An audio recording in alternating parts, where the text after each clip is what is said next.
Open wheels have the Indy 500, stock cars have the Daytona 500.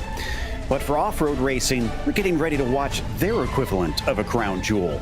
It's time for the AM pressure washing iRacing Short Course World Cup, and you'll see it all live here on RaceSpotTV. Hi, I'm Joe Peak, and with me in the booth is the voice of off-road, Dave Arnold, and behind the scenes, our director, Hugo Luis. Come on.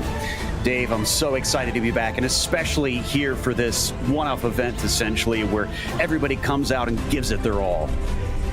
Well, definitely. I mean, short course is kind of done for the year. So, I know a lot of people are just itching to get some more racing on it. Now we got the World Cup.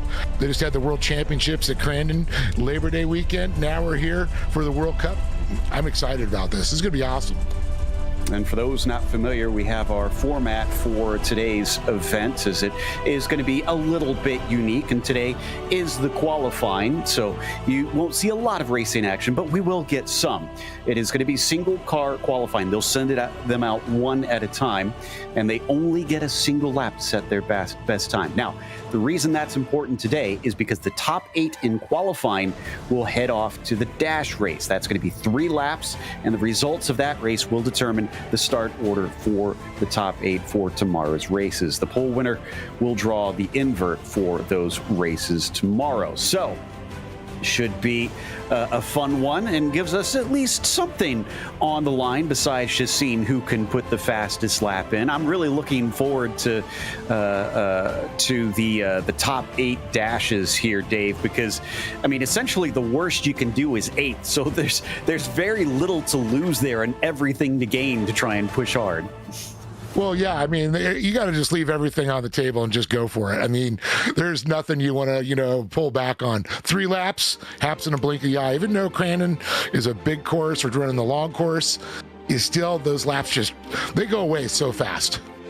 And here you can see the track with it being not the longest of tracks compared to what we're used to on the roadside at 1.5 miles, but still with pretty long lap lengths for the off-road crowd. Now, the big thing is the high speeds. There's some big jumps out here and a wide variety of corners that they're going to have to deal with. Definitely watch for Potawatomi. Fast turn 1 after the land rush start. And, of course, Calamity Corner usually lives up to its name. And you'll see the drivers have to really pull out their technical prowess here today to deal with so much variety in styles of corners around this track, as we're just getting ready to see them be released. You can see they're going to do this in a very traditional way. They've got them all lined up, ready to go in the staging area. This is done special, and they've got them all in order, ready to go with Brody Duscher, the first one to take to the track. Like we said, Dave, it is a single lap, and I have to be honest, this was never my strong suit when it comes to racing, is getting that qualifying lap on the first try on command. Well, yeah, it's kind of hard because you're out there by yourself. You're setting the pace, especially the first guy. You don't know where you're sitting. You don't know if you're pushing it hard or you're not pushing it hard enough. There's a lot of things that are going through your head at this point. You just got to run your marks. You got to be confident where your lines are at. That's the biggest thing. So Brody's going to bring it around. Again, the lap will start once he goes by the start-finish line after Calamity Corner, which is coming up here. It's another one of those big jumps there, going over the Polaris jump and under braking very quickly into the final turn. He's going to try and open it up. You'll see a lot of drivers do that at the beginning of their hot lap and try and get the launch. So let's see as he moves up through the S's and heading up to turn 6. Yeah, I'm watching the lines there. I mean, he's got some good lines, going a little wide on some. This is a good setup right there. It's keeping the speed up, and got a little mud on the visor. Might have to get that wipe on there. But it's all about being smooth. I mean, you got to have a lot of throttle control, especially during qualifying.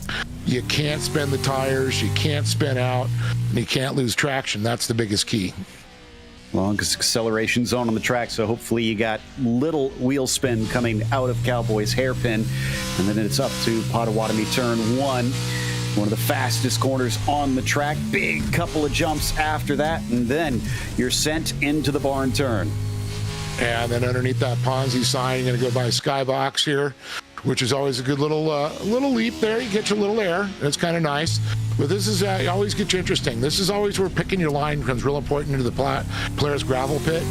It's how you set up and get that exit speed. You got to get that hook up. You don't want to get up on that marbles and just spin those tires. And that's going to be changing as this goes on, too, since everybody is dealing with the same track as opposed to normal solo qualifying in iRacing where it's equal for everyone. It's going to slowly evolve as the session goes on. Our marker is a 1:19.059 for Brody Duscher. So up next and across the line, it is Julian Valadez, who has already started his lap, actually, and he is on his way. Let's see what he can do in comparison. Oh, he completely botches the left-hander. Oh, man, you can see that thing stepped out, and that's what I talked about. Throttle control, so important. You got to feather that pedal. You got to feel the hookup. You got to feel that drive forward.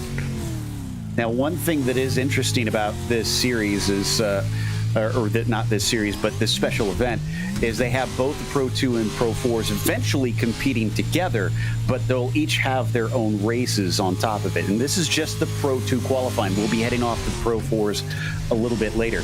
And for those not familiar with the differences, these are only two-wheel drive trucks compared to what we've got with a four-wheel drive. So how does that change how they drive in comparison, Dave?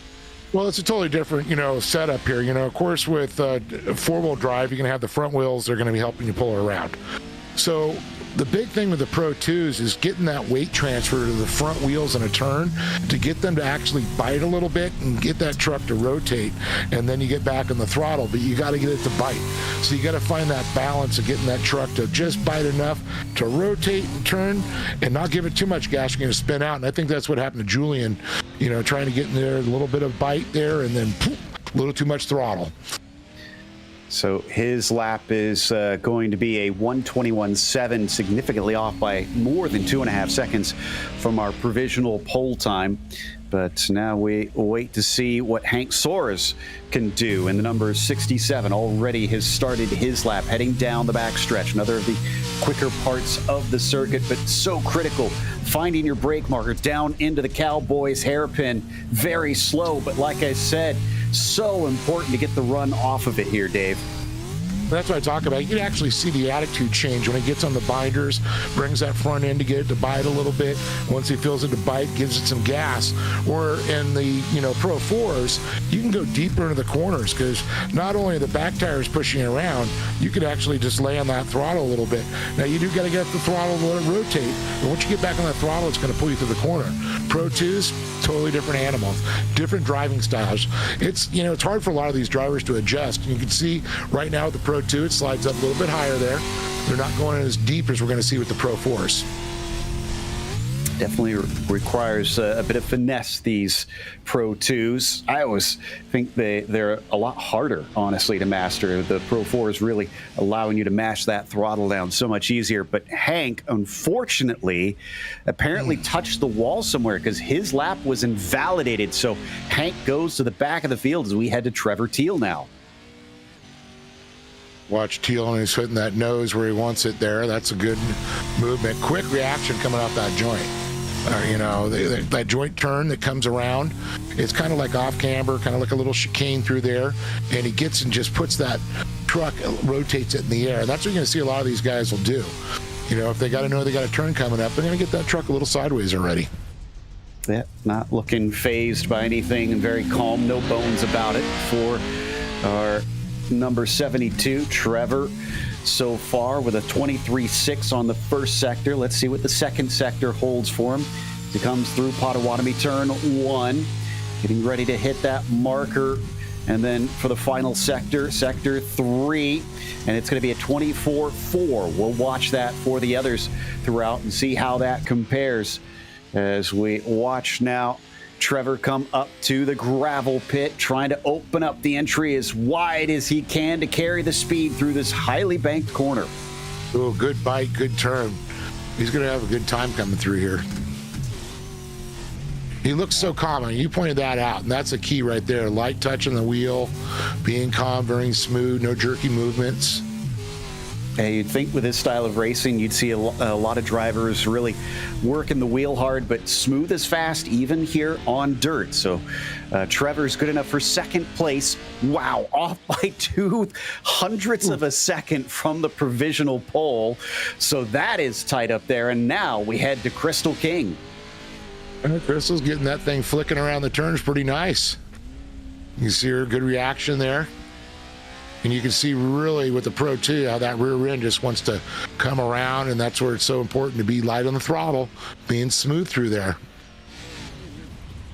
Crystal coming down into Cowboy corner and way out to the outside, but really unleashes the throttle coming off of there.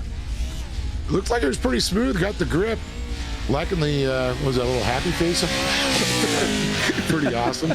I think that's one of the Lego Man helmets. That's one of the more popular ones on iRacing. I've seen a whole lot. That and there's like a character from Rick and Morty. I can't remember. Mr. Meeseeks, I think is his name. Oh, Mr. Meeseeks. Yeah. So it shows up a whole lot as far as helmets go. But Crystal. Well, you know why Mr. Meeseeks? Because he's going to be there till the job gets done. I have to confess, I've never seen an episode of Rick and Morty, so that one's lost on me. Should I go hide and say I have? No, absolutely not. If anything, I feel like I'm the younger of the two. I'm probably the one that should have seen it by now. Crystal. Wow, really impressed with Crystal. Yeah, so that'll put her into third. And again, it is tight up at the top. The first three in timing are separated by 0.03 of a second. She's 16 thousandths off of Trevor Teal for that second spot. Now remember, the goal is to be the top 8 here. So if the top 8 are that close, I mean, it's going to mean the smallest of motions in your lap could make the difference between hitting that cutoff and not. Oh, absolutely. I agree with you. I mean, the talent is so close in these racing nowadays. It's just amazing. I mean, just to see Brody, he came out first, first one to go out, and he's already got fast time. So, I mean, I know we got a lot of fast drivers coming out there, but to be that confident, go out there, whoa, talk about sending that thing through the air sideways. Greg Johnson, beautiful. Absolutely hucking the truck through the lap here. So where is that going to put him? 23.6 for the first sector, 24.4 for second sector. That's looking pretty comparable to Valdez's, Trevor Teal's that we saw, who put in that second place time. Going to tuck it down a little early compared to some of the others that we've seen. Try to keep it hugged to the inside. That seems to be the faster line over the years, and it's going to be a 1:18.7. Johnson is your new fastest lap. Yeah, it's amazing. He got a little bit of alligator tail going on there, and he was still able to pull it off there coming through Calamity Corner. This now brings us to Wes Graham up next in the 188 on the first part of his lap. Let's watch to see whether he can hit that 23 mark for the first sector. That'll put him within range. He's running the VR headset. And I have to imagine on both dirt oval and dirt road, that's going to be quite important, really being able to look through the corner. Oh, yeah, absolutely. And I was just watching that corner. Speaking of corners, so came out really high and cut down, kind of squared it off. I don't know if that's going to do on his time there. I've been watching a lot of the lines through there, and I haven't seen too fast of lines until we just saw Greg Johnson go through, and he kind of squared it off too. And amazingly enough, he had the fast time. By about 1/4 of a second over Brody. Yeah.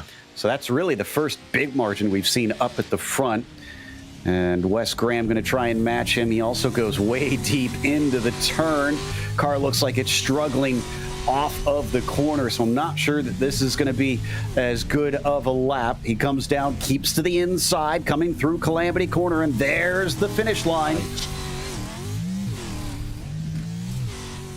It is going to be a 19.2. That'll put him in 5th. He's not last place, but he's only been quicker than Julian Valadez, it looks like, who has been a little bit off the mark in comparison. So Wes Graham not really lighting the world afire on that one. Brock Smith the next here in the number 46.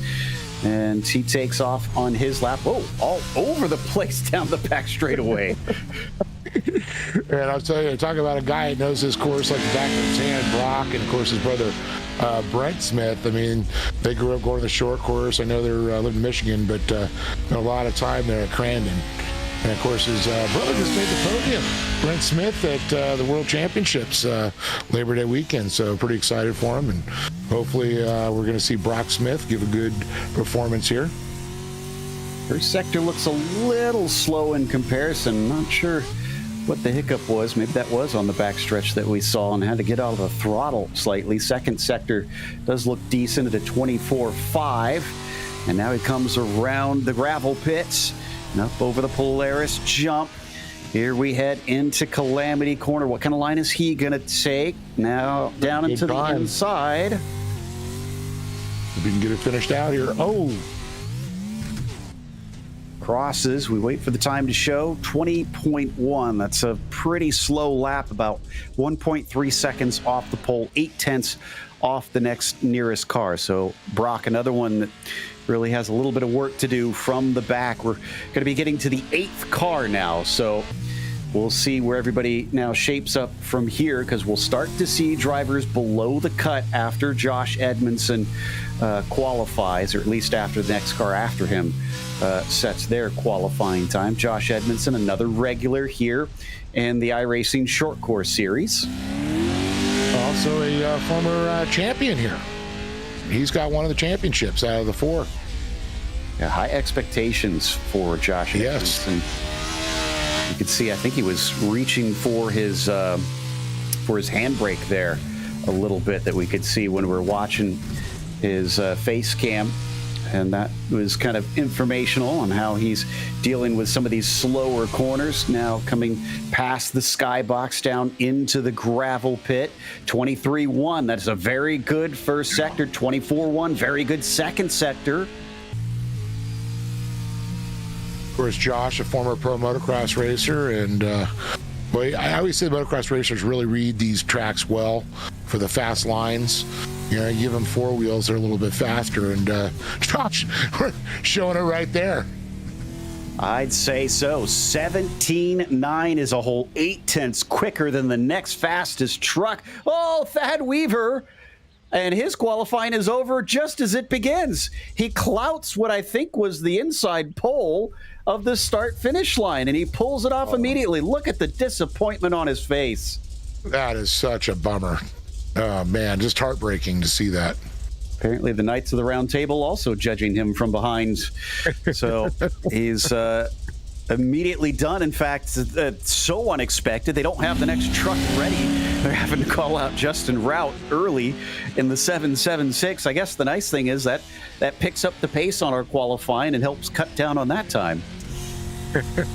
Knights of the judging table. There you go. Sorry, that got me. Just was trying to figure out what was going on with his green screen background there. I like it. I dig someone doing something different there, but it was highly unusual. But Justin now getting ready to see. This is something we haven't seen since the very first truck. Getting to see how he sets up. Let's see if he takes that wide line here to try and square off the exit. And a very smooth run right there. I could see that. Ooh. I got to say, when he went through the gravel pit, I was pretty impressed. That was a nice line he got through there. And that's just the warm-up lap, too. Remember, this is now him on the flying lap. Well, I'm sure he's just, that's going through his head, how he set through there. Okay, I'm going to hit that line. It felt good. That's what you think a lot of the times is, when you're out there running laps, every time you hit that certain spot, it's like, okay, I got to put that one in the memory banks.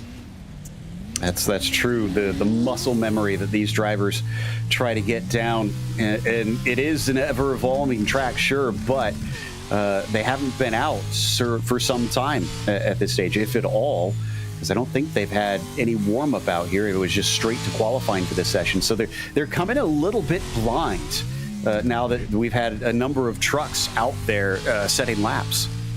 Well, let's back this up. Let's say that these guys were probably on the track a little earlier today, getting a few sessions in. Yes. Not saying these conditions are the same, but they know the track.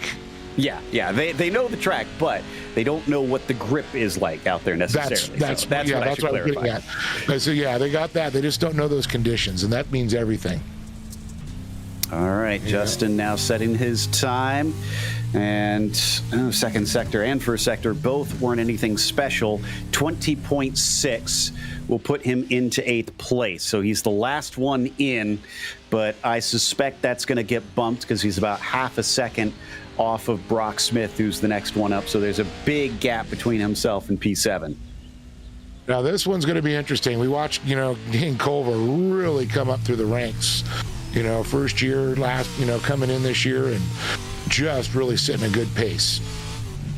Have been advancing, and that's what I do love about this series, especially this style of racing on iRacing. It's a bit of a smaller community compared to some big things such as the NASCAR Next Gens or IndyCar and things of that nature. So everybody really does know each other for the most part, and there's some shared help, people trying to build one another up, and you will see drivers truly advance. Like you said, Dane Culver just climbing up the ranks and really showing himself. Yeah, and also a very talented driver in real life, too. It's great to see. And I actually had a great conversation with a friend of mine. He's a fan of off-road. He's helped on the teams, never been a driver. But he says, yeah, I've been watching a lot of these kids that are racing in, short course or racing in Baja. And they're saying, they get more seat time sitting in these sims now because it's so realistic. It's really helped them. Nice run. Fantastic tool. And yes, indeed, it is good enough for third. Dane Culver is looking a lot more secure than many of our others. Everybody in these top 8 are still able to be bumped from here. So nobody is safe yet until we get to the last 8 coming through to be able to call anybody secure. Austin Scheiber going to try and take this star-spangled truck up through and into those top 8 spots. So now we have Justin Rout and Julian Velez officially not making it into the dash. Oh, and that was a huge oops for Austin. Oh, man, heartbreaker. I mean, that's just so... It's a great format, but it's also frustrating for him. And, I mean, you really got to be on your game. You can't make mistakes. You got to be smooth. It's real life situations when it comes to it.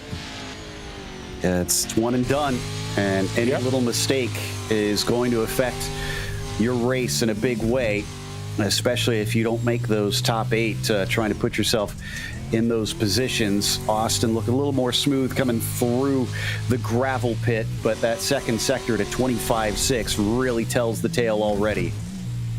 Oh yeah, definitely. He's already had some problems, and it's going to come around here.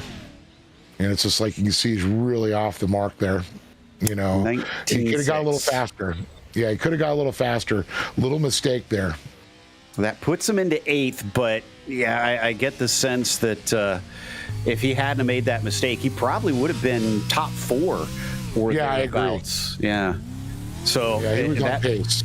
That means that he's now very much at risk of being outside of the valued top 8. Alexei Vigen is coming through in the number 20 and absolutely sends it down to the Cowboys hairpin, but it looks under control. Oh, man, he really had good drive going out of there. I'll tell you, this could be a good run. 24.3. See what the second one's going to get. Sector, yeah. Yeah. If he could knock it down a little bit and get faster each lap, that's what makes a difference. Bouncing as he hits the ground, coming past the barn. 24.2, so not horrible, but also not going to make up a bunch of time. I don't think it's going to be I don't think he's going to be in that top 8 now, looking where you're at. Really, when you get to the gravel pit now, that's our good judge mark. Absolutely. If you haven't really had your good first 2 sectors, you're probably not going to see yourself in the valued spots, and it's a 120.2. That's absolutely outside the top 8, and he puts himself into 10th currently. Yeah, it looks like you got to be through that gravel pit, the 1, 2.5 to 3. I think so. Yeah, it sounds about right from what we've seen so far. Zachary Drapkin, been around so much, he's practically part of the furniture at this stage, but he's coming along the back stretch and showing he is certainly no couch potato. Hold on, Zach, you didn't make your bed. I'm calling your dad. I could just hear our producer on iRacing's official broadcast. He always gets so upset when the racers have messy bedrooms in the background. But I guess you don't get fast by making the bed. You get fast by putting the laps in. So we'll see if Zach has spent more time doing the sim than tidying his room. He had to take a little nap, a little pre-nap to get ready for the race, a little meditation there. Exactly. I like the way you think. And he is going to cut in early coming into gravel pit, and Diamond's off the exit. Yeah, it's going to be close on that one. He was right into it at 103. 23.4 is a good first sector. 24.2 is a decent second sector. A little wide coming through the middle part of Calamity. Crosses the line at a 118.4. That'll do it up to the front row. Now go make your bed, Jack. It's going to be like, what are you, my mom? Cody Wienecke is the next one. Showing off some hardware in that picture. I like it. Yeah. He's making sure that everybody knows he is number one out here. But will he be number one in this qualifying session? He's going to have to beat Josh Edmondson's 117.9, and the only driver to break 118 so far. 23.1. That's a very good first sector, so it's looking good so far. Yeah, definitely. A good sector's looking at that, especially when you see him in the 23s. I mean, Cody Wienecke's no joke. I mean, real life and also within the sim. And man, I can never understand this. Drivers who can be on the sim and have the broadcast up at the same time and be listening to us. I have to stay focused when I'm in the car in the sim. I don't get these people that can be listening to us and taking that all in at the same time. Oh, look at this. This is going to be close in the 117. It could be into the 117s, at least to 118, I'm saying. He's going to take that pole away. Very close to the inside. We've seen that tends to be a quicker line through that final turn. 117.9, but he is off by half a tenth of a second. Yeah, I knew he was in that, just creeping up on it. And that's just getting that traction out of a turn, it's just, that's a blink of an eye right there. So top 8 right now, separated by about 1.1 seconds. And Crystal King's our last one making the cut. Tyson Miller now coming across the back stretch. And let's see, 23.3, pretty decent first sector there. Now he heads into the second sector around Cowboys hairpin and flying down to the land rush. Oh, it's 23.3. It's good there, first sector. All right. So coming through the sweeping first turn. Wow, really flicks it through the jump. And the 90 now sends it through Skybox. Their little leap off of here. And then 2 more corners to go. Second sector, 24.1. Yeah, this is looking very good. All right, when he hits this point, 103, yep, it's going to be right in there. It's going to be a 117-ish. Ooh. No, that's good enough to get you on the front couple spots, which will keep you a lot safer here at this stage. 118.1, that'll put him into third. We're starting to see some real flyers out here. Yes. Kyle Cooper's up next in the 8.73. 15 drivers have now set a time. Trevor Teal is now our last driver in the cut. So can Kyle Cooper displace him on that one? Another very cool customer out here. In fact, so cool, he's leaning his head up against his headrest. And that's, being calm. Like seeing that Global Dynamics hat on there. Good friend of ours there that does that with the converters. I do like that's one thing that you pointed out that we see a lot here in the sim side, which isn't as common that on the pavement side, we do get some real world drivers and a lot of real competitors, but it feels like there is so much crossover on iRacing between the real drivers and here in the sim. Oh yeah, I mean, it's really come through. We saw through the pandemic. It really just, Couldn't do a lot of that stuff, so everybody turned to the sim, and I think it's really caught on. And the technology's gotten so incredible. I mean, I feel like I'm at Crandon every time I watch this. They really did a fantastic job of putting this together in the sim. Oh, a little wide there through the final turn. Cooper with a 21.3. That hurts. That puts him down into 15th, second to last of those who have set a time. All right, Trenton Briley, another former driver, looking at some good lines there to the Walker Evans turn. Argonne corner coming up here. Gets the throttle down pretty smoothly. And down the back stretch he goes. Picking up to 95, almost 100 miles an hour before he gets on the brakes. Whips it around the hairpin. And then gets back on the throttle. First sector, 23.5. That's okay-ish. That could easily get him into the top 8. Depends on the second sector here. It's going to make a lot of difference here for him moving into it. Being smooth there. We're going to pitch it. He literally gets that thing cocked sideways in the air. I love it. Backing it in. Seeing a lot of drivers who are fast doing that. Just prepping the car for that long sweeping left-hander. 24.2. That's a pretty good second sector. So I think he will likely be in the top 8. About a 103, 104 coming through. Could be the 119s here. Let's see. It's going to be close. Actually, right now, 119.080 is our cutoff time. He'll cross the line. 18.9. That'll do it. 119. Wow. That's 6th place for him.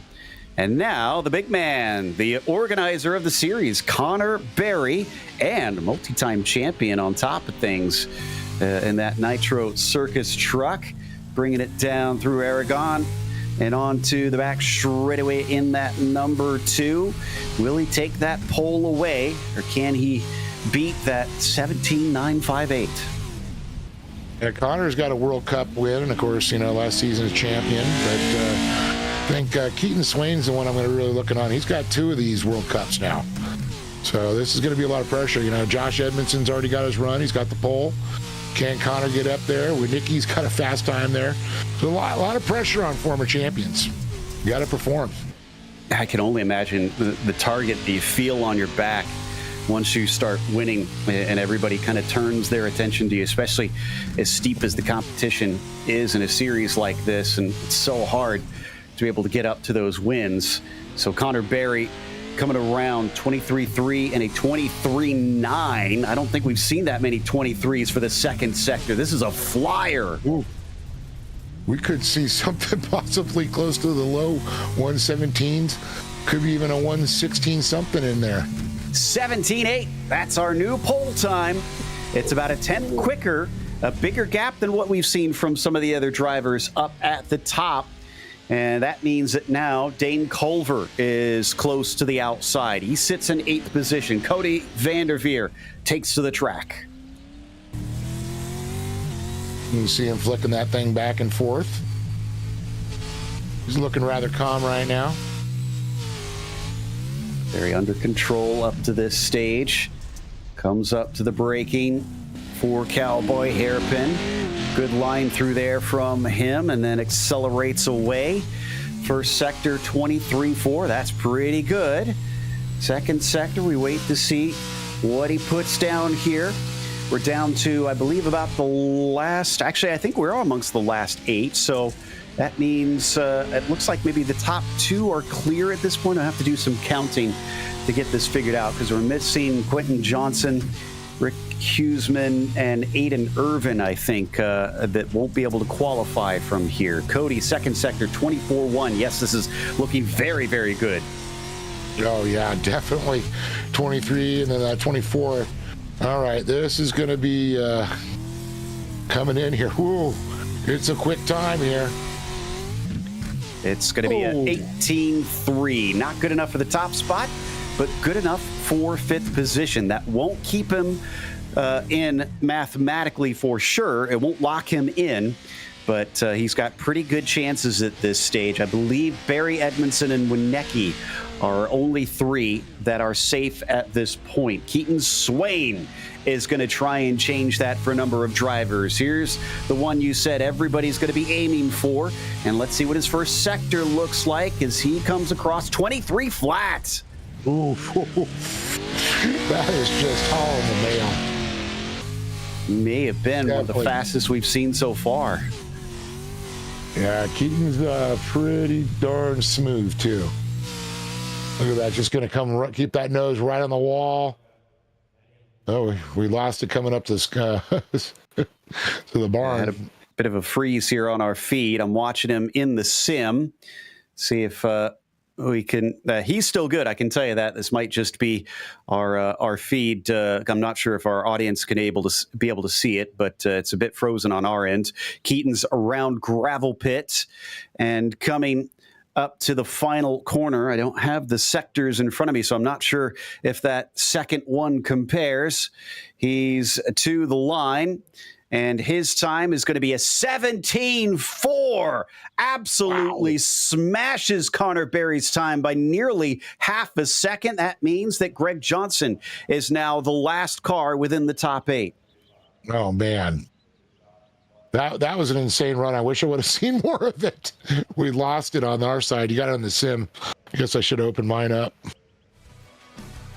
Sometimes these technical things happen, so apologies. We'll try and keep you up to speed. Sounds like just a little bit of a hiccup behind the scenes. We'll try to get this back to you as soon as possible. Sean Winkler is the next driver out, and he comes through Cowboy Corner. Also, I see Hank Soares in this list, so he's already been out there, so we know that is another car that is done. Nick Dashilet and I think Thad Weaver are going to be our last 2 then after Sean Winkler, who is bringing it up through past the barn and through the skybox now. So we wait to see what his time will be after 2 more corners. And that means, I think with only 3 cars total. That means that right now Tyson Miller is, I think, our last driver locked in 5th position in the number 90. It's up around the last corner for the 720 car. Let's see what time he puts in. Sean Winkler with a 1:18.1. That will put him into the top 8, but just barely. He is 6th position, which means our next one, Nicholas Dashilet, now heads out into the number 23. So Zach Drapkin is the last amongst your top 8. Oh, man. That's just, that's a nail biting. And the sad thing is, he said he made the bed. Exactly. And Nick now coming through on his lap, looking good so far. A little bit of a wiggle coming out of Aragon, but so far so good. He'll head towards Cowboy Corner. Let's see what type of line he takes through there as he flicks the rear of the car out a little bit high in the middle, but we've seen a lot of drivers do that here in the Pro 2s. Nice and smooth off the corner. So far, he's looking like he should be okay. I think Thad Weaver is going to be our last to qualify behind him, which means I think Sean Winkler is our last one that is safe at this stage. And he was that last driver that we saw qualifying, or at least heard qualifying. Hopefully we'll get our visuals back soon. Number 23 coming up to the gravel pit now, takes a shallow entry line, takes it up high, tries to square it off. So far, it looks pretty decent on the line through there. Now through the final corner, coming up to Calamity in the number 23. He needs to be under an 18.480. He'll cross the line, and it's a 17.9. That'll absolutely do it, and that'll put him into 4th. We have 5 cars that have ducked under the 118s. You're going to have to be close to that 118 flat mark to be able to make it. And we do not have Thad Weaver. I apologize. That was our last driver. So our top 8 are Keaton Swain, Connor Berry, Josh Edmondson, Nicholas Dashilet, Cody Winecki, Tyson Miller, Sean Winkler, and Cody Vanderveer. So, well, that is definitely some fast drivers, that's for sure. And thankfully, we've got pictures back. So just in time for the dash. Yeah, I saw Nicholas finish up at least. And race control, just giving the drivers the last little information here before we head off to this 3-lap race. Again, top 8 will compete to decide the starting positions for the Pro 2 feature race tomorrow. So this one will be important in that sense, and I believe there is an invert, but the drivers will pull for that one. We'll have a random pull on what number they will invert for that. Okay. And I love the inversion too. I mean, it doesn't just give, the fast guy's got to show he's still fast, or gal. Yeah, exactly. I think Crystal King, our only woman racing in this one. She's currently 15th come the race day. So, all right. And she is no slouch, that's for sure. She is one fast driver. Indeed. And I think they are getting ready to grid them up. Yes, indeed. So drivers heading out to the land rush start. So here is your starting grid for this one. As we said, Keaton Swain on the pole. Connor Berry going to be starting P2. Josh Edmondson in third. Nicholas Dashlet in the 4th position. Then it's Cody Wienecke, P5. Tyson Miller, 6th. Sean Winkler, 7th. And Cody Vanderveer, 8th. And I love these land rush starts. Completely unique to this track as far as I'm aware. Yep. Yeah, we don't do it in any other tracks. Love to see it in other places, but I think that's what makes Crandon so special, to be honest with you. Yeah, exactly. Sometimes you need those unique aspects to it. Looks like we're missing Cody. They set the countdown timer to 1 minute to go. So we're going to be starting pretty shortly here, and still not seeing Cody filling in that gap that you can see in the middle of this land rush. So everybody's going to be looking for that hole shot down into Pottawatomie County Turn 1. And we're still looking for him. We're going to have a 7-truck shootout here, or what? Yeah, I guess so. Well, I guess he'll, like I said, at worst, he will be 8th. And they've changed it to 2 minutes, so they've extended the clock. Oh, yeah, Cody has dropped out, unfortunately. He's lost connection. This is one of the perils that you have with sim racing, is sometimes you're at the mercy of the internet, and if the internet gods are not smiling upon you, well, you got to kick the modem a bit. Or your computer freaks out. Yes, that too, as you have discovered today. Unfortunately, I do like have this. A mind of their own. Oh boy, yeah. Tell me about it. I do love this series. They try to give everybody a fair shake if possible. Yeah. So if someone has some sort of technical issue, they use all the tools available to give them a chance to try and line up. And well, it's it's going to be interesting. A little gap there in between could give a little move for them to move over and get a good run up, because you want to get down and get that inside. That's the key. Exactly.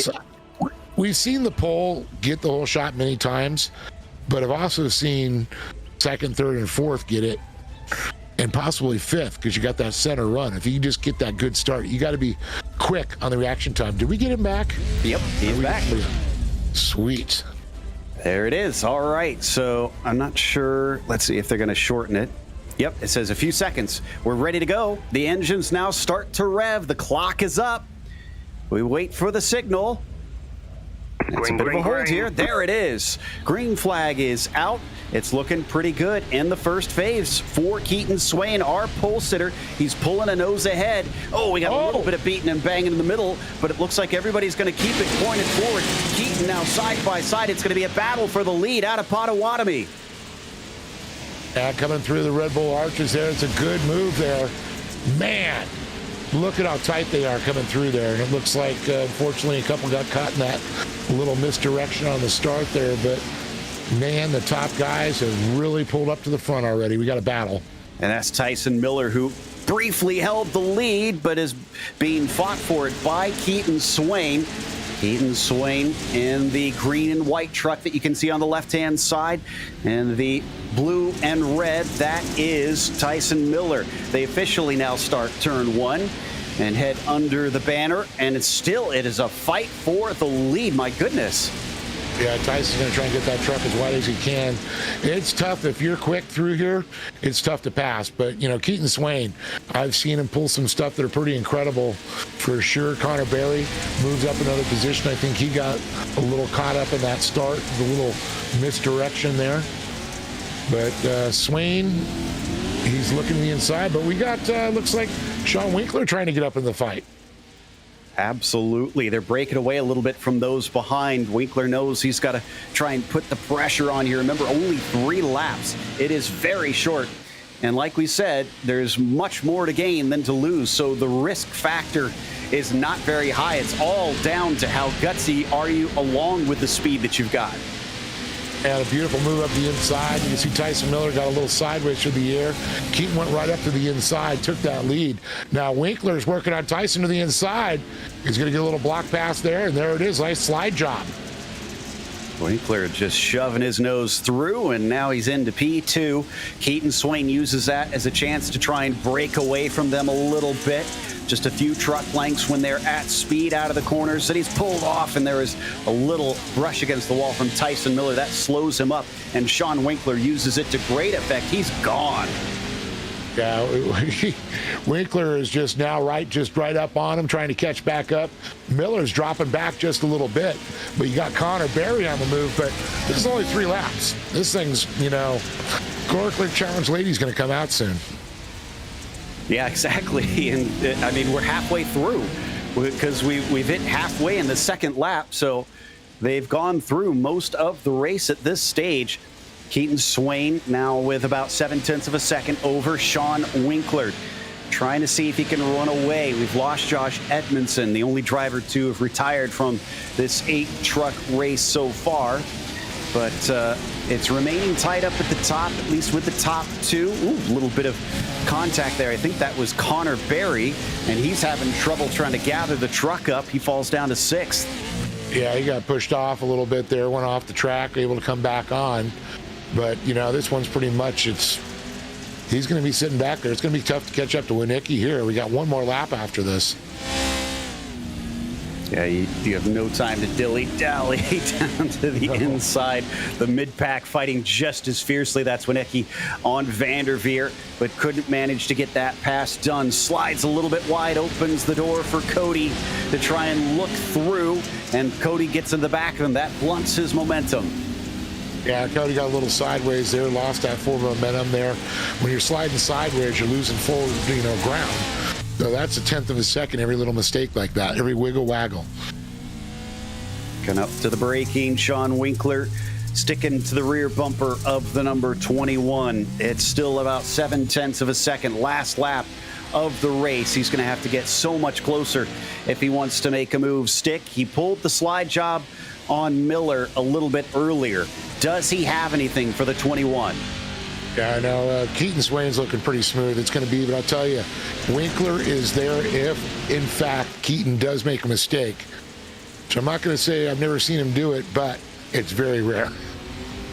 Yeah, it looks a little bit too far back here coming through gravel pit.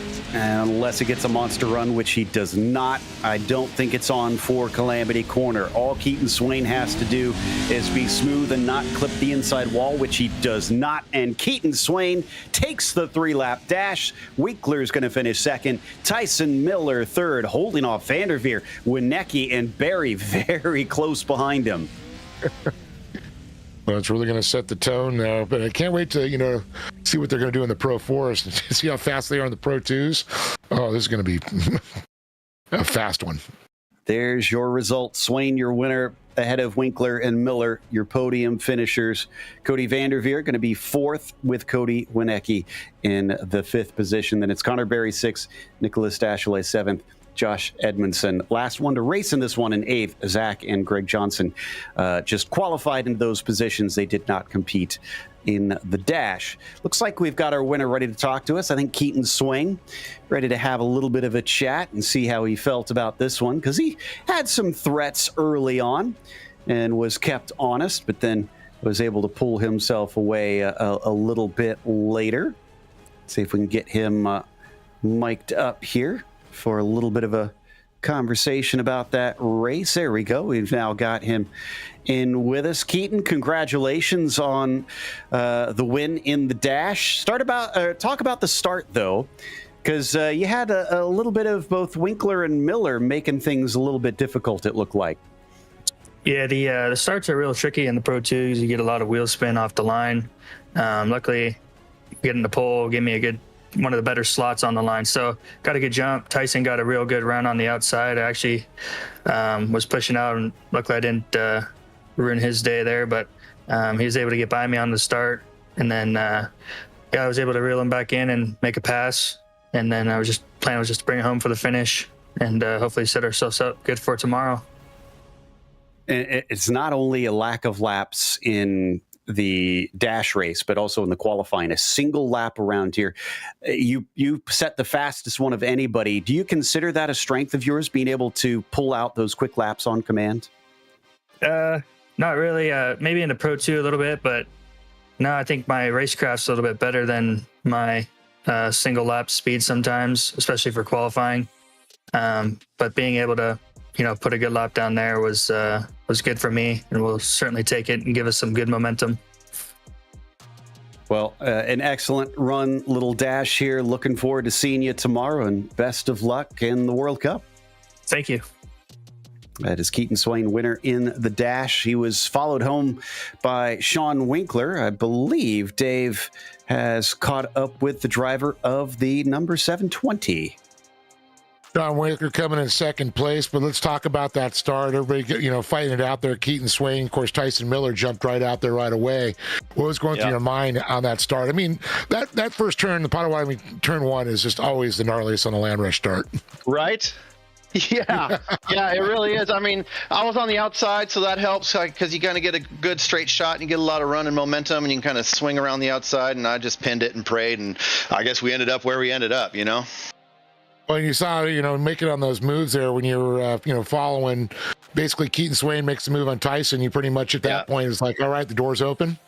Yeah, you kind of see a door open, and even if there's just a crack, you got to put yourself in the position to make that move and make it happen. So I tried to make it as clean as possible. Hopefully I didn't hurt Tyson too much there, but I just saw an opening and I had to go for it. You got to get up as far as you can. I know Keaton is fast as hell, man. If I can stay close to his bumper, I'm feeling happy. That's a good day for me.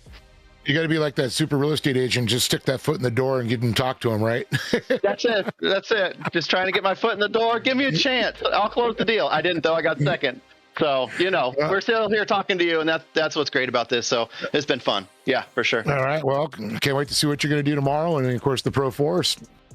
Yeah, doing Pro 4, so that'll be fun too. But Pro 2 is what I'm going to run, I think, tomorrow. That's going to be the choice for me, and I'm looking forward to it. So big shout out to Racecraft and Nitro and NLR, Real Broker, everybody that's supporting me, Josh, Connor, everybody. Thanks a lot. Yeah, here we go. Let's get it. Congratulations, Sean Winkler, everybody. Thank you. That brings us to our third place finisher, driver the number 90, Tyson Miller, who also tried to send it right at the start there. And Tyson, congratulations on a podium finish here in the dash. However, you went from nearly taking the lead right at turn one to finishing up P3. Is that a disappointment, or are you satisfied with this? I'm satisfied with how I got the land rush start. It's pretty hard in a Pro 2, but yeah, I'm disappointed with how it finished. I mean, I got out of control there a couple times, and it really felt like I didn't have the pace like I know I should.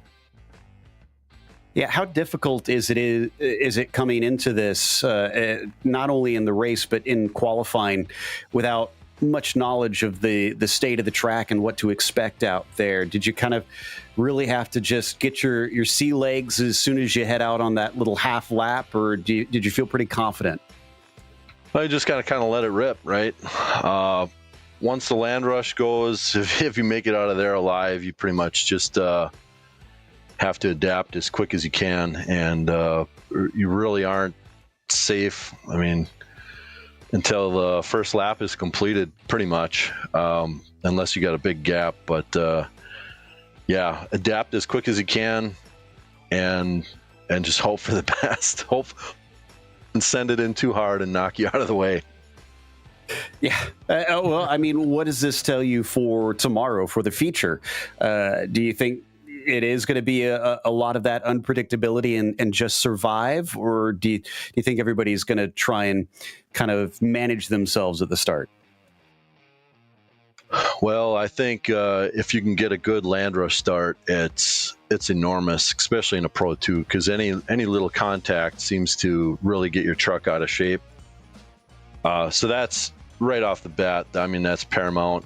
Obviously, not getting in anyone else's catastrophe, or creating your own by catching the wall on the inside of calamity would be another one to watch out for. So just get a great start, hopefully get a gap, be safe through turn 1, and let her eat.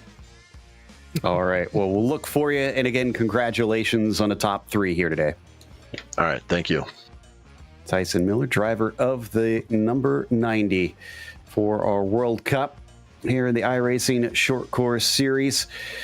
Well, this was interesting, but that was just the Pro 2s, Dave. We're headed off to the Pro 4s now.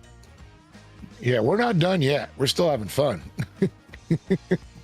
Exactly. I'm heading over to the session myself in the sim, and it looks like, we've actually got pictures. So, not sure if the drivers are all staged yet. It does look like they're still waiting on them to head out. So we get to see a little bit of the behind the scenes of them crawling around the track here and then finding their way. For those that don't know, this is not typical. This all has to be done manually. The sim does not handle this. So credit to all the admins behind the scene that wrangle wrangle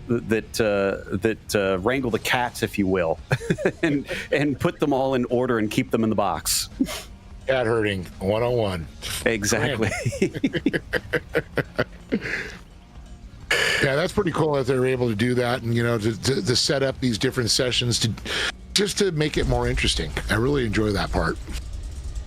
And I love this, and it's kind of nerdy, I will admit, but it's something that I feel that is great about sim racing, is that when we do have the ability to really get ourselves in elbows deep and make it as close to the real thing as possible. You will see series that do this and will put the manual effort into it, because in the real world, it's all manual. They all have to try and do this sort of stuff. So it's not too out of line, but that the drivers are willing to cooperate and do this, that the poor admins who have a thankless job, granted, will put the hours in to try and get them all out there and into the right place, and then get them all to release one by one. In fact, I will tell you, again, pulling the curtain back a little bit, they have a whole walkthrough before they even get to racing, where drivers have to prove that not only can they hear you, they can respond back over a microphone, so that everybody is under communication. That's their driver's meeting, and it is a requirement. You are not allowed to qualify if you don't go through that. I agree with that 100%.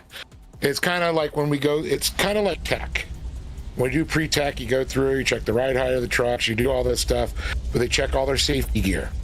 They check and make sure the communications are working. There's a lot of things that have to go in before you race in real life, and I think that has to translate. It just goes status quo.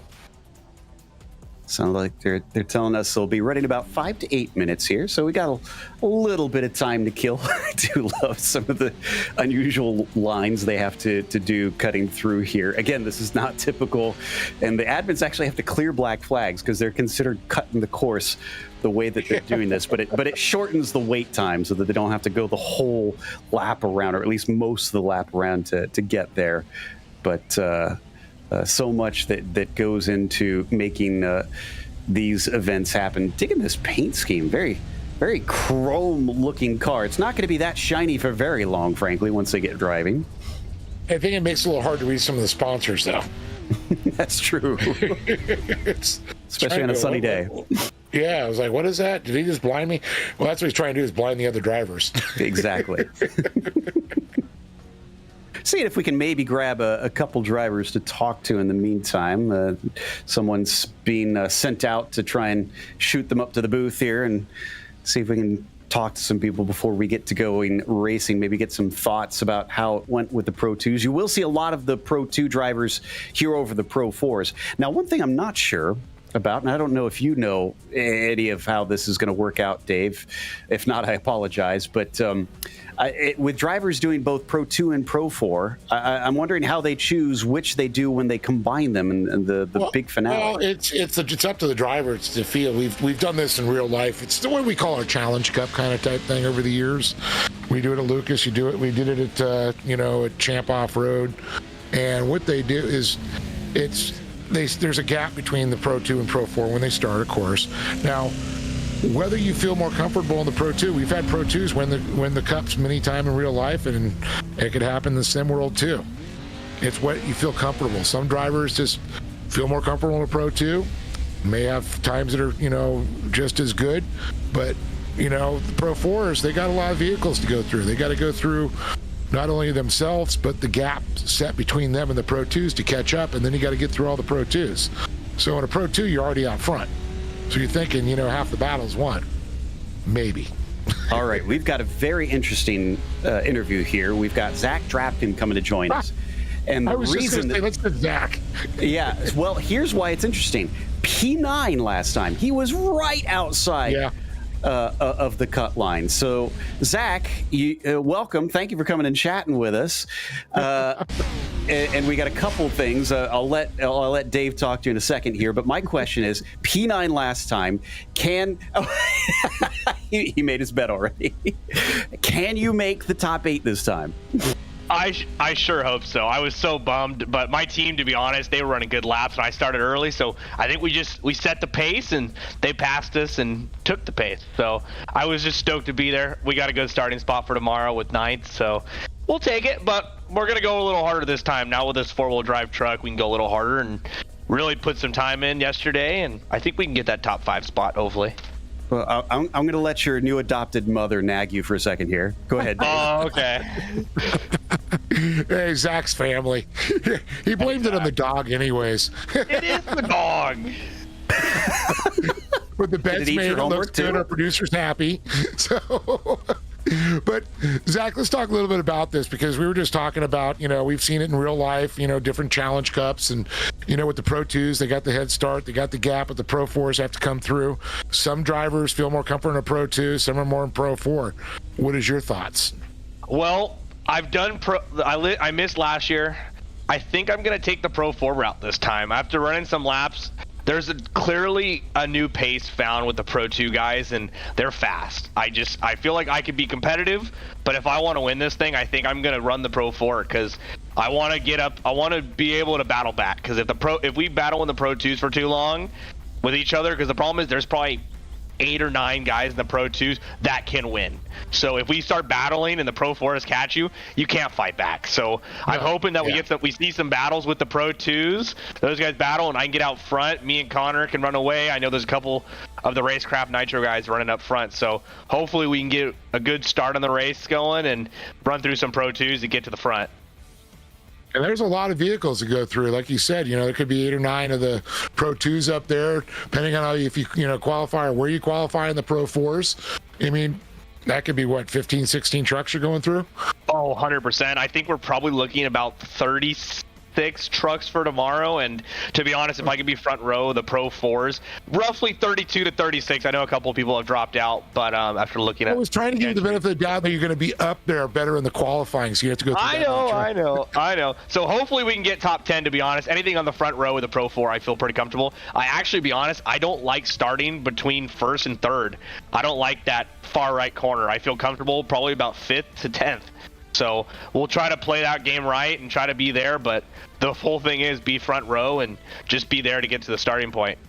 All right. It's tough being in the second row, that's for sure, too. And then that's one thing you really, you pointed out there. It's like the pole position, you're up against that wall, and you got everybody coming over there. That's a little bit more intimidating in your head, right?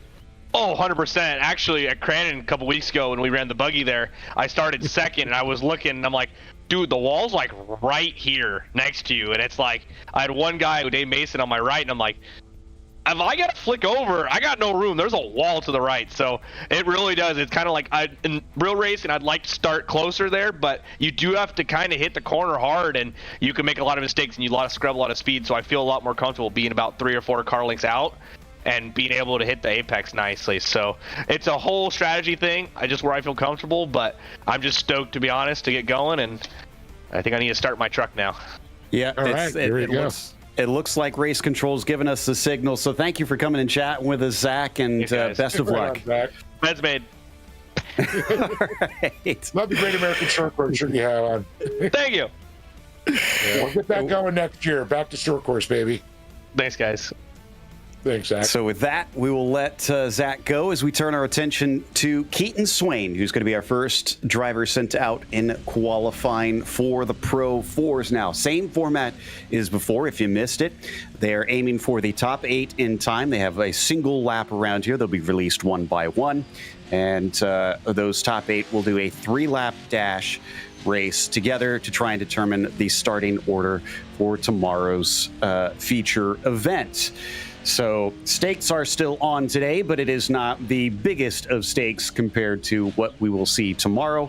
Still, we'll have some fun. And Keaton Swain put it on pole last time. This time, though, he is the first starting. What difference will that make? And that's the biggest thing, too, is making that switch this fast into a Pro 4 from a Pro 2, getting your brain to figure it out and know it's going to drive different. It's crazy. Yeah, I can imagine trying to tell your body and all the synapses in your head to change around how you drive the truck, and he's pulling off. What's happened here? Uh-oh. That's unusual. And his qualifying is done. I didn't see any sort of black flag there, so I'm not sure what that was about. Huh. I am not sure. Does that mean that he's running the Pro 2?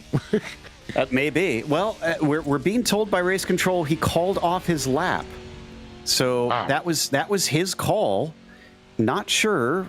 Again, we don't have any other information other than that, just the verbiage. He called off his lap, and now we've got Rick Huseman in the 136. So hopefully this will be our first full lap for qualifying to get a marker on the board. Yeah, just to let you know, that is the son of Rick Huseman, the legend, Pro 4 driver. Unfortunately, we've lost quite a few years of him and his brother. But it's great to see that him following his father's footsteps. Crandon is like a second home to that family. It's great to see him. And Ricky's been racing trophy carts. So it's great to see him in the sim and getting dirty in a Pro 4. Love it. This is great. Yeah, love seeing those family affairs and drivers really following in the footsteps and trying to cut their teeth, because you could have that family name, but the stopwatch tells the real story. So you have to get out there and really show what you've got behind the wheel. So far, looking so good, and you can definitely see the differences in the lines in these vehicles.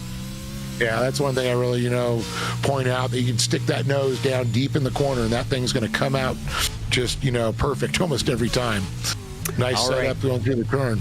I've gotten more information on why we saw Keaton abandon the lap. He got an incident point. Now, those not familiar with iRacing, and I think Rick just did as well. Yep. He brushed the wall. So what happens here? There are no off tracks like you have with pavement racing, where you can delete a lap for going beyond the track boundaries. However, if you touch a wall in qualifying in iRacing, this is automatic. The sim handles it. The stewards can do nothing about it. If you touch a wall, the lap is deleted. Even if it's a brush, the lightest of brushes, it's to prevent anybody cheating and using the walls for as sort of a wall ride, kind of carry your momentum. So his lap, Rick's, did not count, and we are two drivers through and still no lap times. Well, hopefully Thad's going to break that. And of course, Thad had that happen to him in the Pro 2s. We're hoping that's now going to be a little bit smoother for him.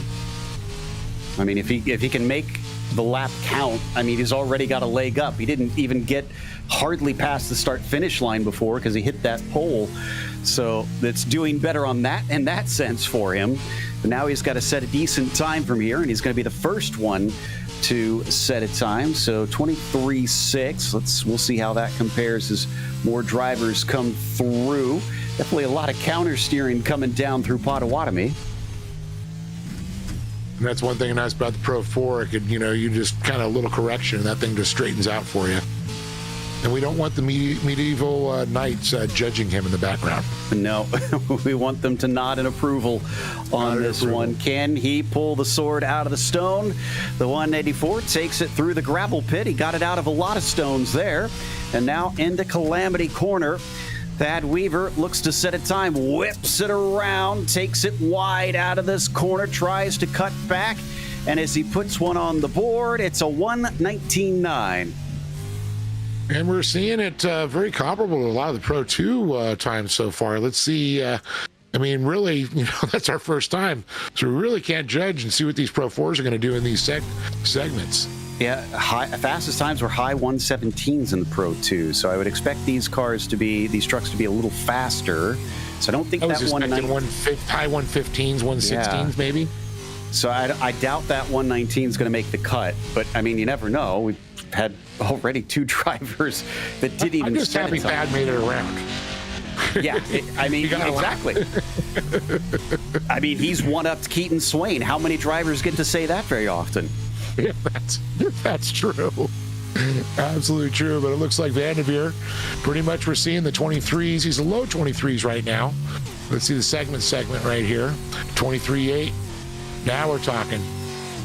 We talked about Keaton was on pole in the Pro 2s. He actually swept the poles last season for the World Cup, and he's not able to repeat that this time around. So I think that's going to be kind of stuck in his craw a little bit and irritated at himself that he wouldn't be able to back it up. Because I would say, I mean, based on his performance in the Pro 2, he was probably in with a good shot on doing that feat again. And they were 117s, okay. So that's our quickest time. That's looking much better. 17.1 for Vanderveer. He looked a little disappointed, though. Yeah, like you said, 115 seems a little more reasonable. So not sure if that's going to be in our top 8, but we're seeing the pace now pick up. Trenton Briley up next in the number 17 truck. Trenton's a driver who could do it. He shows some good speed here. He's no stranger to racing in this series.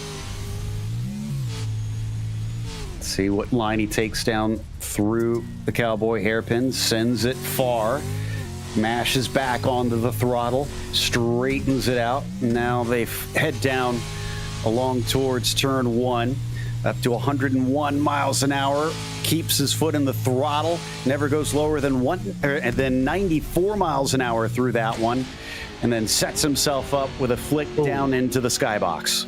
We might see high 116s, low 117s on this one. 22.6 for the first sector, 23.5 for our second sector for Trenton Briley.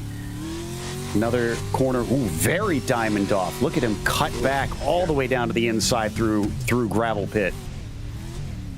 Gonna pitch this thing sideways, try to back it in around the corner here. And 116. 116.1. That's exactly what you said. Good call on that one, Dave. So next up is Quentin Johnson in the 53. Trenton Briley holds our provisional pole currently. If you're just joining us, we're looking for drivers to make it to the top 8, where we'll have a dash race between those top 8 qualifiers. See what he does for the first sector as he comes to the line for that one. And 23.2. That's not looking so hot in comparison to what we saw before. Whips it around through Cowboy's hairpin and heads over the jumps along the land rush now. Yeah, I think now if we're going to be watching these guys, they're going to have to be in the high 22s to be in the fight, if not mid 22s in the first seg. Yeah, exactly. Yeah, I definitely expect 22s for that first sector for the decent laps, maybe even a little quicker for the fastest of the laps, but we'll see. as he's just about done here. And that number 53, wide arc up and around gravel pit, but does cut back down off of the corner.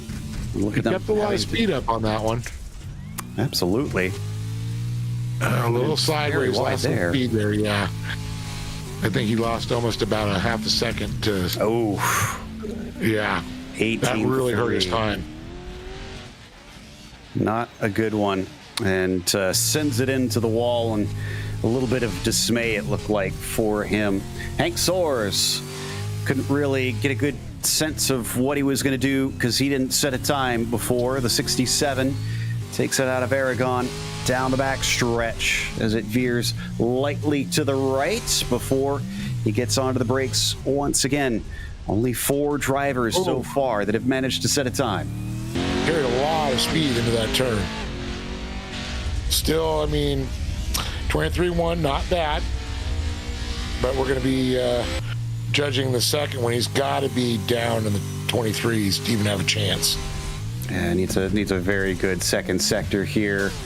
And 23.9. Okay. It's possible. Picked it up a little bit. He gained that 1/10 of a second back. It's going to be real important through the gravel pit and through Calamity Corner, how he sets these up. Not too much sliding. You got to keep that momentum, keep that drive. Remember, these drivers don't know what the state of the track is in. They can watch what the others are doing. And those who do have the broadcast up do have a bit of an advantage in that they're seeing what's going on. 17. Yeah, I'm telling you, that second segment really helped him. Yeah, you're right. In fact, it put him within 9,000ths of Vanderveer. Almost was on the front row. Zach Drapkin, all right, Mr. Messi, who's now made his bed. Will he lie in it as the 56 takes it through the first couple corners? Now being timed, the red line oil truck heading down the back stretch. We wait for that first sector. Don't forget, the dog did it. The dog ate my homework. Exactly. And first sector, 22.6. That seems a little bit better. Yeah. Yep. Will he be the first to break under 116? He'll come to that marker here pretty soon. I believe it's just before or just after the barn. Yep. I was going to pitch it. There we go. Nice move. Set up. That's right where you want to be. 23.6. Right up. That's pretty fast. I don't think that's the quickest we've seen so far, but good enough. Now comes in. Diamond's off the entry. Will he also be able to diamond off that exit? Yes, he does. This is looking good for Zach Drapkin. He was maybe a little annoyed that he missed out on those top 8 in the Pro 2s. He's going to try and make it this time. Is it going to be the quickest lap so far? 16.3? No, but it's going to be good enough for the front row. Just 0.2 of a second off. Okay, then it goes to Greg Johnson up next very quickly, and already taking part in his qualifying session, set himself up with a nice flick down into the left-hander, trying to get down to that tacky inside before he smashes the throttle once again. I know it says reverse on his little display. No, that says not race. accurate. Let's get that straight. Race. Ah, okay. That's race That's mode. my problem. That's what I've been doing wrong this whole time. Yeah, I know. A lot of people are going, what's the R for? And he's doing it reverse. Don't worry. Yeah, that's just a limitation of what we can show here in spectator mode. First sector, 23 flat. Pretty decent there. 23.9. Okay, so looking good. I'm guessing this is going to be maybe 117s for Greg Johnson if he can keep this one up in the final sector. Brings the beautiful, shiny red chrome car around through gravel pit and now heads towards Calamity. Let me see 117s here. It's a little wide on the exit of gravel pit, I think. Oh, very tight to the inside, almost clipping the inside wall. 17.2. Okay. That's good enough for 5th. Well, this will be our 8th car to set a time if Cody keeps it out of the wall. So, Winnecke already on his flyer as well in the number 9.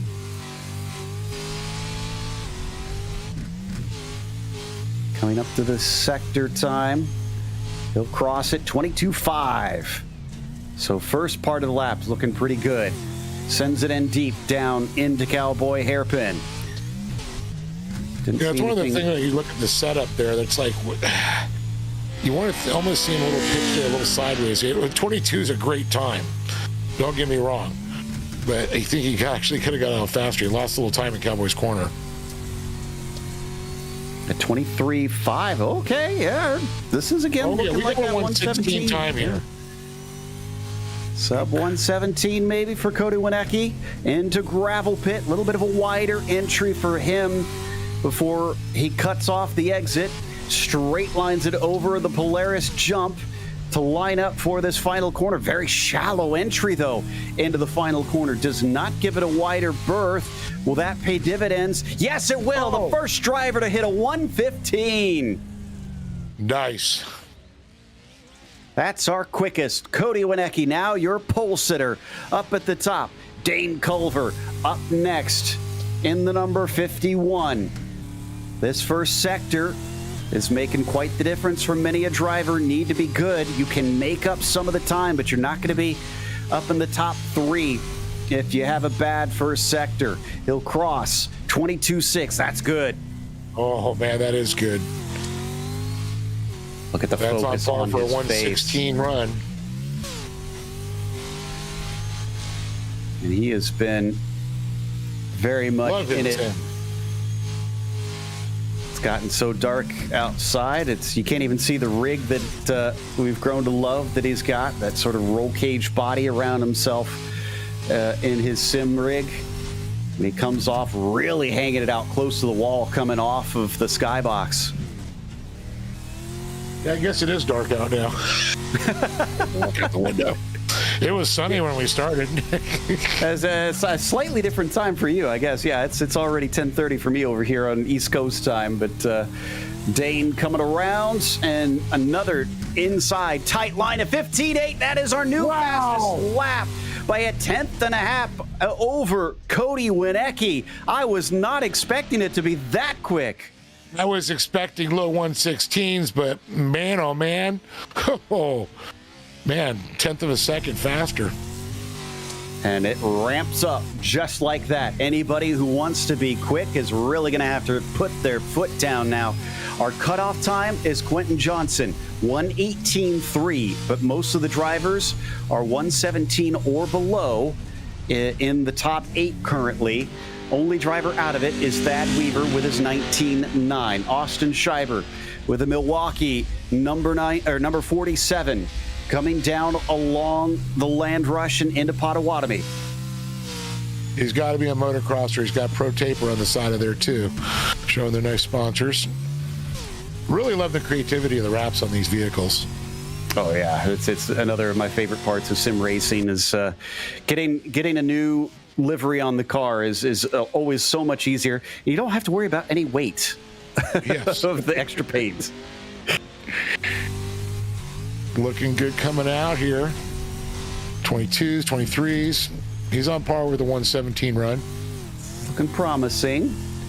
Comes around down to the inside across the line. Oh! 16.7. Must have lost a little time there. Still good enough for 5th place, though. So he's in the top 5. Could be under threat if we continue to see these times drop. Julian Valadez had a really poor lap in the Pro 2s. Can he make up for it here in the Pro 4s? So we know that some drivers do prefer one over the other sometimes. You know, I'll tell you, I've driven both of them. You know, Pro 2s I can handle, but they're not as forgiving as a Pro 4, honestly. Yeah. So let me ask you this, because I would love to get to ride along or even drive one of these someday. What is it like going over the jumps in these things? It is. Have you ever jumped a motorcycle? I have not, actually. I mean, I guess it's flying. bicycle. It's that weightless feeling. It's that. It is just like everything just kind of becomes a little lighter, and it seems like it lasts a lot longer, but it's over. And if you got everything set up and you land right, it's like landing on a pillow. I guess I'll go back to my skateboarding experience since we brought that up a few times on these shows. Yeah, Maybe, fly. Yeah. Chucked myself off of a few things over the years, but Valadez chucks it over the line, 17.6. That's good enough for ninth. He won't be in the top 8, but I think that was much more representative than what we saw on the Pro 2s. Oh, absolutely agree on that one. Crystal King up next. She got the Shenandoah Shine on there. Yeah, represented both in the Pro 2s and over here in the Pro 4s. Ooh, very shallow coming into Aragon for her. But gets it to bite coming off the corner. Now gets on the throttle. Now we're going to see drivers that are only doing Pro 2s. They're not going to even bother going with the Pro 4s. Some drivers we didn't see in Pro 2 that are qualifying here for Pro 4s. They already know what they want to go with. They know the guys that are just saying, okay, I'm not going to mess with the Pro 2. They already know it's harder to drive. Yeah, exactly. And this Pro 4, definitely preferred by a few, but it is also a lot faster, so much more grunt. You might have an easier time finding the grip, but you have to wield it. And this is being wielded very well by Crystal. The times are looking good on the sectors.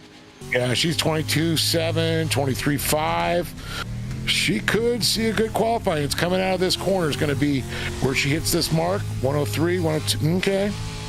11 trucks with the time. I think this is top 8 material. Yeah, I believe you might be on there. Seeing the 116. There it is. 16.2. That'll put her up to 4th place. Still only 2 drivers have cut underneath 116 so far. That's Culver and Winecki. Brody Duscher up next in the 909. Who's our very first driver to qualify in the Pro 2s. He's about halfway through. Still have a lot of drivers left to go, so we don't have anybody entirely safe, although we've got an idea of who is likely to be safe at this stage. I'm going to predict you got to be at least in the 116s to make the top 8. Oh, I agree right now, especially, seeing Dan Culver and Cody Nicky in the 115s. Trenton Briley is just teetering right there at the 116.1.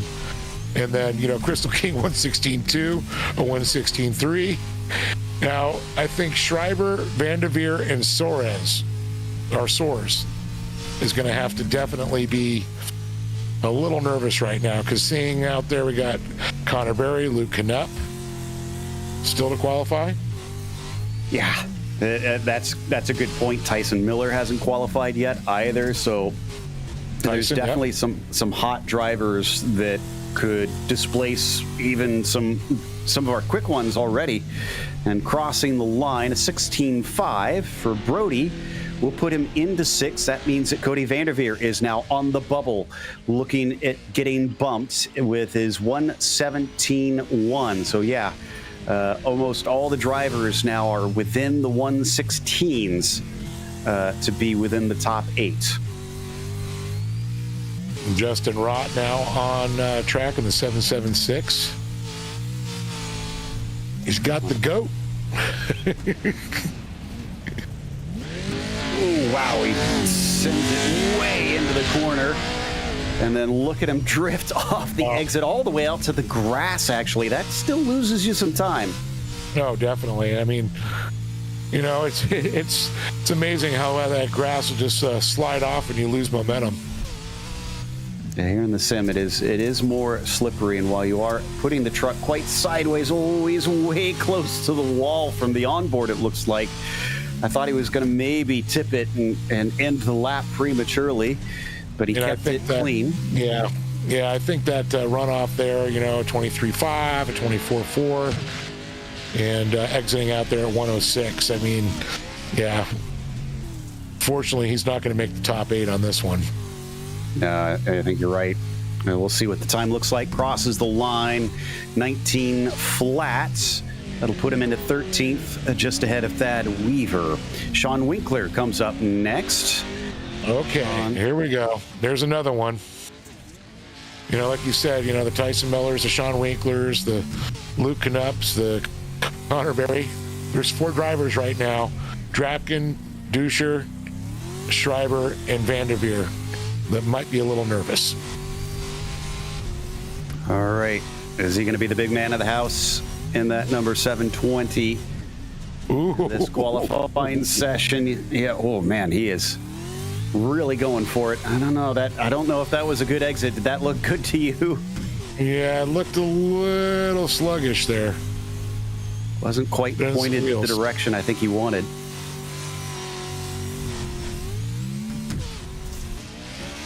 $22.7 for the first sector, $23.6. Okay. Clock is saying decent. All right, now we go to the gravel pit. When it gets to just past the apex, you're going to have to be probably about a 102 to even think about it. And look at this, right there, 102. He's shaking his head, though. He's not happy with it. He doesn't seem to think this is a lap that is his best. Don't know if it's good. It's a qualifier. 16.5 will put him 7th, very, very close to the outside. Only Austin Schreiber, is behind him, and there's about a tenth and a half between them. Alexei Vijant here coming around to start his lap. Let's see how Alexei's going to handle this here. Coming up on the first segment time. Up to the braking now for the hairpin. Love seeing just the pitch and roll of these trucks. You can really see how soft that suspension is, how they have to try and dig in to get that thing to turn. And it's amazing the wheels stay down and keep hooking up and with the body roll like that. Not the greatest of landing, but it settles nicely. First two sectors, nothing to write home about, frankly. So don't know if this is really going to put him in the top 8, but... Here we go. Right here. And he's about a second and a half off the pace.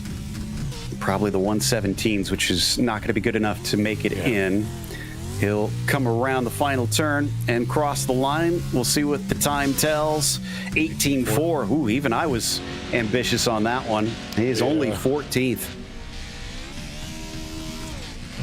Triple floors right now, Evan McFarlane.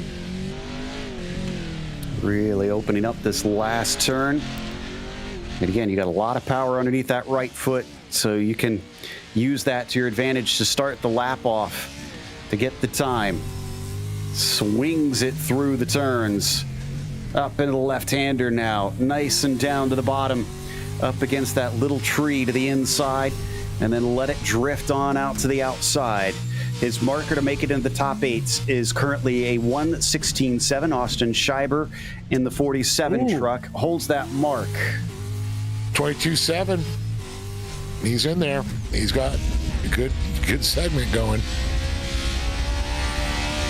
Find out what the second sector is pretty quickly here. Up to the barn, off to the right-hand side. First jump, second jump. Takes it in nice and smooth into this corner. This looks very under control. 23.4. Yeah, I think this is top 8 material. Yeah, he's looking very smooth here. Nice setup there. Put the nose down. See that middle line, preferred line there. Squared up. Oh, man. Currently 9/10 of a second from first to 8th. So looking pretty tight at this stage. Not much in it to make the difference. Wow, we got close to that inside wall, but it counts. And it's a 16.2. That'll put him into 4th. Yeah. Looked like a good run there. Nitro Cross all over the side of Trevor Teals. Also looking very Evel Knievel, I have to say. I was going to say, he's got the, kind of like the Travis Pastrana did that Evel Knievel deal. He's representing the Nitro Cross. Very, very late 70s, early 80s feeling look on this truck. So the 72 flies down the back stretch, and it's a 23 flat. So a little bit off, but not outrageously so. Yeah, he needs a couple tenths of a second off here in the second sector here. Let's see. Coming down up to nose on the wall. I think the last 8 or so trucks soon. So we're gonna start having drivers locked in 24-1. Yeah, that's still feeling a little off pace, I think, comparison. Yeah. I don't think this is gonna do it. All right, let's see when they put that nose on the exit here coming around. He's on par with the Pro 2. I don't think that's what he wants to hear right now, unfortunately. No, unfortunately. Not going to do him well.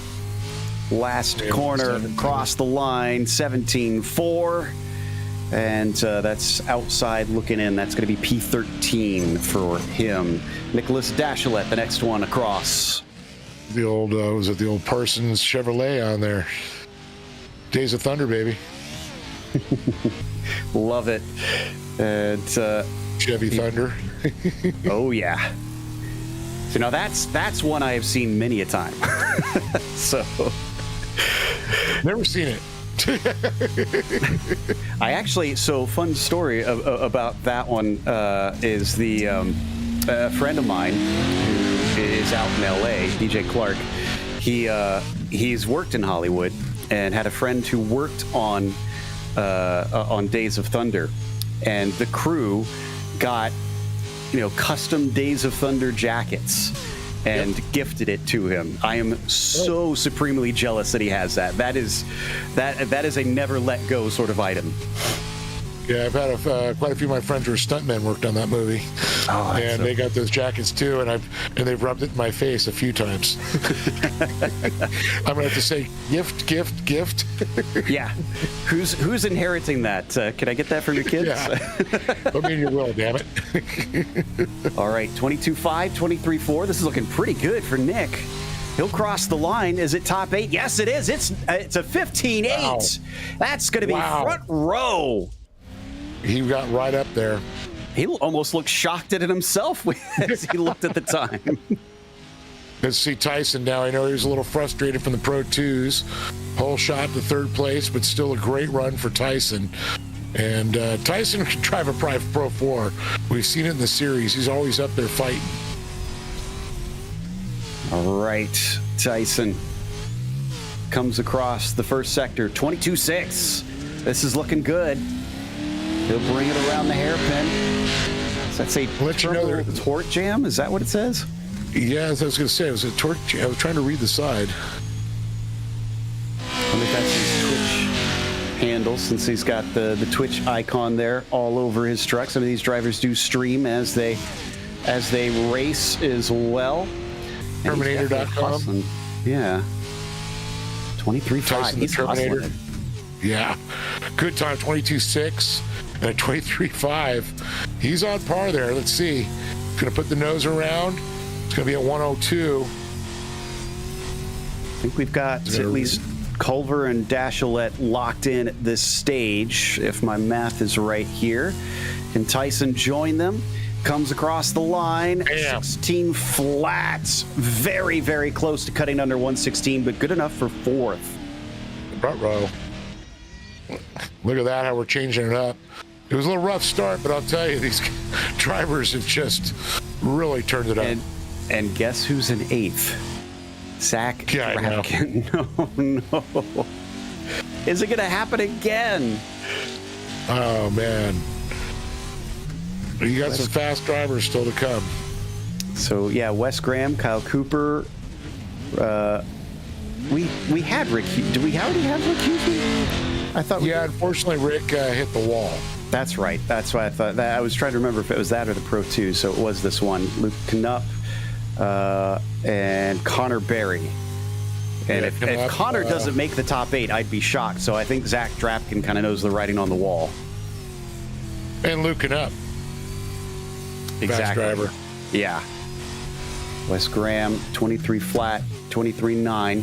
This is marginal. I don't know if he's going to make it, but he could bump Drapkin, who sits at a 16.3 currently. We're down to half a second between the top 8 right now. It's getting to be crunch time up in the top group. Wow. You got to really be on it. Coming around, 116.8. Wow, look at the consistency of the 116.8s now. impressive. Oh. And even a second off of the pole time, he's 12th place. I don't think he should be ashamed of that one. That was a good lap. Just it's getting so tight up at the front. Luke throwing up the horns. Can he lock those horns into a top 8? Well, here's an interesting story about Luke Knupp. They just raced in the Baja 400 in the Travis Williams Motorsports truck. He and his driver got out of the truck, handed it off to Travis and the co-driver. And unfortunately, the truck caught on fire and burned to the ground. So luckily, everybody was okay, but Luke literally just got out of that truck. That's a scary thing to happen. Yeah, well, especially way out in the wilderness. I saw the pictures in the Discord chat for this series as well, and it's pretty gnarly. It is just billowing flames. Yeah, and the worst thing to me is I know all these drivers, and I see a fire, and it just freaks me out because, I just don't want anything to happen to my drivers. Yeah, the last thing any racer wants is a fire. Fire's the scariest thing in the world when it comes to racing, I'll tell you. It really is. It's the big thing that we still fight to prevent from happening, because that could be catastrophic. And Luke Knupp doesn't have to worry about it in the sim world. Let's see. 59. That's 4th place for him, I believe. 3rd place, actually. 3rd place, yeah. This is Crystal King now on the bubble. Uh-oh. Can we say Rutro? Slicky's here. Connor Berry needs to put one of his laps in, and that's it for Crystal King. Evan McFarlane would get shuffled into P8 right now. Let's see. We've got 1, 2. So, yeah, I think it's Cooper and Berry, the last 2. So that means that McFarlane and King are the only 2 that are under threat here that could fall out of the top 8. Everybody else is locked in, and Connor doesn't want to do that in the timed lap. He can tap the wall leading up to it, mind you, although he can't ride the wall, but that won't worry him because the timing line is after that. Now he really gets on it as he comes up the left-hander. Yeah, watching that, keeping it low down, keeping it tight. Very quick acceleration. A little bit of an adjustment. Here we go. Keeps that speed up. 22.7. That's really good for that first sector. Down the round. Oh, boy. And by the way, Joe, Off-Road does have its Days of Thunder movie. It's called Dirt. Oh, okay. I'll have to look this one up. Yeah, make sure to rent it because I want a mailbox check. I take it you got to do some voiceover for that one. I'm in it. Oh, wow. Okay. Yeah, there's a few out there that might see me in every once in a while. So did you? I think DJ lives in Hollywood. I could throw a rock and hit it. Yeah, that's true. That's true. You are not too far away from that. So how many scenes did you do with Nicole Kidman? Sorry, I couldn't resist. 158. Oh, but I got to do it with Christina Moore. Okay, that's good enough. But it's good enough for Connor Berry, but he is 300ths off of Dane Culver's pole time. Man, I'll tell you, Dane Culver's time, that just, wow, I'm still blown away at that time. I mean, he laid a marker down, and now Kyle Cooper has to step up to the plate. Evan McFarlane is crossing fingers, toes, and eyes, and everything possible that he stays in this top 8. So close to making it. And on top of things, I mean, he had to have felt good about that lap, Evan. It is a 1:16.2. That is 0.376 off the fastest time, and he's in 8th place. That's unbelievable. That's literally the blink of an eye. Yeah, it is. I mean, that's what's just amazing on there. It's going to be a tough one for Kyle Cooper there in the 23s, especially seeing those first sectors were just so quick in the 22s, a lot of these drivers. But bad first segment, you make it up in the second, you got to just bring it home in the third. Let's see when he comes around the corner here. 103, I think we're going to have our qualifying order now. I think you're Kyle right. Cooper probably knows it. Yeah, it looks pretty stone-faced. And Evan McFarlane's going to be happy if this is so. He'll cross the line, and it's an 18.5. That won't put him in the top 8. McFarlane will squeak through into our 3-lap dash. But my goodness, just over 0.3 of a second between your top 8 to me says this is going to be a monumental battle in those 3 laps. There's nothing between them. And of course, Tyson Miller was one of the podiums that we saw in the Pro 2s to see if he could get a little redemption. I know he wasn't happy with third, but seeing Dane Culver, Connor Berry, Nicholas Dachelet, Luke Knupp, Cody Winicki, Tyson Miller, Briley, McFarlane, this is going to be a stacked 3-lap battle royale, that's for sure. But you make a good point. Winkler, who was on the podium, didn't make it. Keaton Swain on the podium, didn't make it. Sure. So only one of the podiums in the Pro 2s made the cut in the Pro 4s. So a bit of a shocker in that sense, but it takes us off to the race itself here. And the grid order is the same, but we'll go through it nonetheless for our start. Hopefully we don't have to wait too long for a driver getting disconnected on this one, as Dane Culver's on your pole. Connor Berry starting second, Nicholas Dachelet in third. Luke Knupp will start in the 4th position, Cody Winicki in P5, and Tyson Miller in 6. Trenton Briley starts 7th today, and Evan McFarlane in the 8th spot. We've got a 2-minute wait unless they cut this one down now that we've got all 8 drivers ready to go. Race control telling us they're ready when we are, so guess we can get this party kicked off pretty shortly. Well, I'm ready. I am absolutely ready. I'm so looking forward to this one. Fortunately, this is going to be our last one for tonight, because after this, we have to wait for tomorrow evening for all the big races, the feature races. They have been told it's time to go. They've been given the signal. The engines now start to rev as the lights come up. It's the second land rush here in the Pro 4s, and the green flag is out. Taking off, it looks like that 51 car is just starting to pull ahead in the second phase, and the number 2 is going to try and challenge him, swinging way around the outside. Who is that charging through? That's the 444. Yeah, 444s. It looks like he got into 4th place. Speaking of, Luke Knupp's going to jump right in there and take that spot right away. Evan McFarlane as high as 4th, as you said, falls back down to 5th. Knupp now to the inside, thinking about 3rd place on Dachelet, who could get shoved to the outside as he does lean on him a bit. 3-4 wide coming off the corner for the lead, but the 51 takes it. He's almost sideways. The 2 almost hits the back of him as they land. They all crunch together coming through Calamity. Man, look at all these. There's 5 that are just totally touching and connected. Absolutely insane. They're going to pitch it sideways, back it in. But Dane Culver, Connor Berry, Luke Knupp, Nicholas Dachelet, McFarlane, Winicki, Miller, and Briley. That was a phenomenal. There's a place not battling.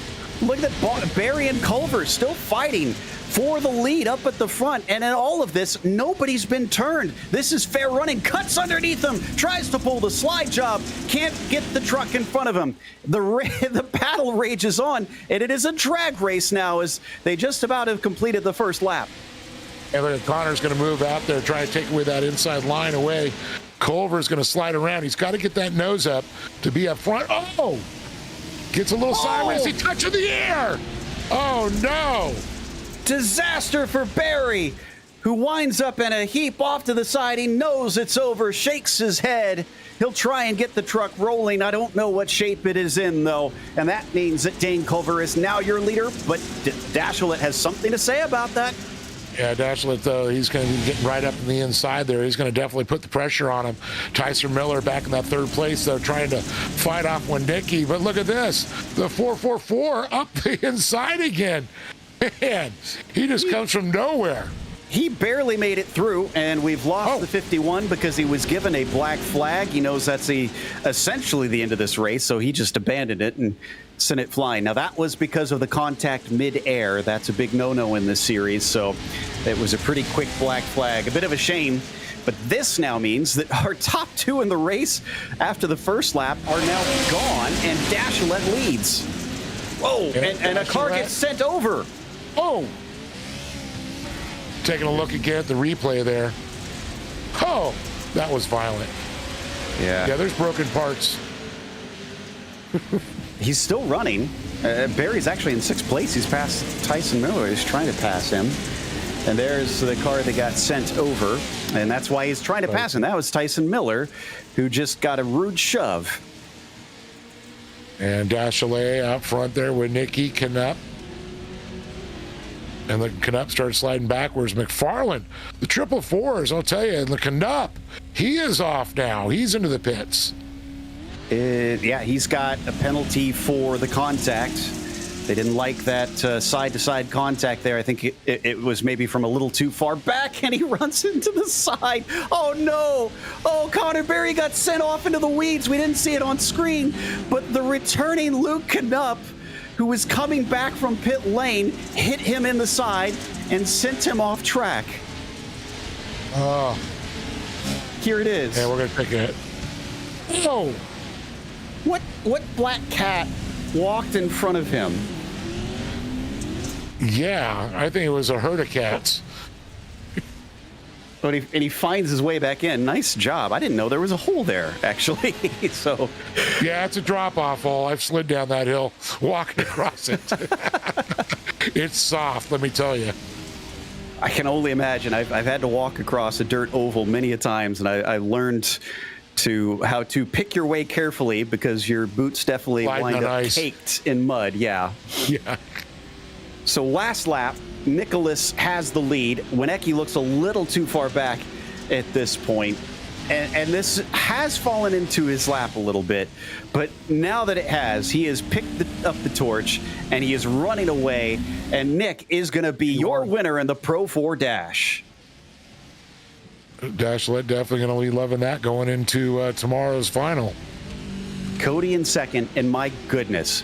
Remember when we were talking about Evans squeaking through into this dash, and he finishes third. Now the question is, what's the invert going to be like? Because he works so hard for this third, and if the whole thing sends him to start in 5th, he's going to be a little bit irritated with that. But I mean, he should be proud of this race. Well, actually, when you're sitting third, you're okay because it kind of just flips you around. Yeah, that's true. Yeah, it only loses 2 spots. That's not too bad. You're right. Yeah, I mean, it's the guy that got the pole that goes, "What the heck?" Yeah, like Nick. And meanwhile, Luke Knupp, he got penalized for avoidable contact and then penalized for an unsafe pit exit. Oh boy, what a night for him. This was a wild Pro 4 dash as Nicholas Dashlett is your victor over Cody Wienecke in second and Evan McFarlane in third. Trenton Briley finished P4 and Tyson Miller, despite doing a rollover, finishes P5. Connor Berry was 6th, Luke Knupp 7th, and Dane Culver is last today as he decided his black flag was too much to try and deal with and DNF'd himself. Whew, okay. Ironically, we were told by Race Control this was going to be a bit of a calm night, and I think it was anything but. Hey, what? Somebody got a wrong prediction there. Willis. Yeah. Talk about Willis. I think we've got Nick ready to talk to us. Let's talk to the driver of the 23 and see if he's just as shocked as we are that he comes away with the victory of this one. And this was definitely one to celebrate for that number 23 as we get him up to us. Here we go. We've got Nick ready to chat away. Nick, we did not expect to win. Did you expect to win? I'm still trying to contemplate what just happened there. Like the seas parted in barn turn, and then all of a sudden I'm sent behind Dane, and then I hear he has a black flag, and then all of a sudden I'm out front. So when that happens, did you feel any nerves? Did you think Cody would be a problem for you? Or was this kind of like, all right, this is a short race, this is done? Yeah, that was pretty much what I thought once there. I know Cody would race me clean through there, so really no worries. But it was fun out there. These dash races were pretty fun to watch, and I'm sure it was chaotic watching it too. Now, the problem, we were talking about after everybody came across the finish line is they have the random pull for the invert. You sort of get the pull here with this dash race, but sort of not. Are you kind of Are you not looking forward to that pull, or are you just happy to get to come away with a short race win? Oh, it's always nice to win. I'm hoping I can pull that one so I stay on pole, but anywhere through the top 8, I think I can win from anywhere on that front row. Well, may the racing gods smile upon you, sir, and congratulations on tonight. Yeah, thank you guys. I just want to give a thank you to my sponsors, Parsons Chevrolet, Jenny and Richie, for sponsoring me, Factory Sim Sport, all my teammates, Crystal Keaton, Tyson Plum, Tom, Terry, just everyone that helps out, Legion Speed Sports, HW Designs, you guys for putting this on, and the series sponsors, and Connor for helping put this show on for all you guys. Wonderful stuff there from our winner in the Dash race, from Nicholas Dashilette. And I believe we've also got Cody Winecki ready to chat with us, the number 9, also inheriting a few spots, but couldn't quite move up to the top as Dave has caught up with him. Cody Winecki, what a crazy dash this was. Talk about what's going through your mind, especially on that start. We got you, Cody. Yep, here now. Okay. All right, let's talk a little bit about that start. Right out of the box, this was a battle. Definitely. What was going through your mind there? I know we saw Dane get up there and how it all, the craziness that ensued, with Connor and Luke and, everything that was going on out there. What was going through your mind?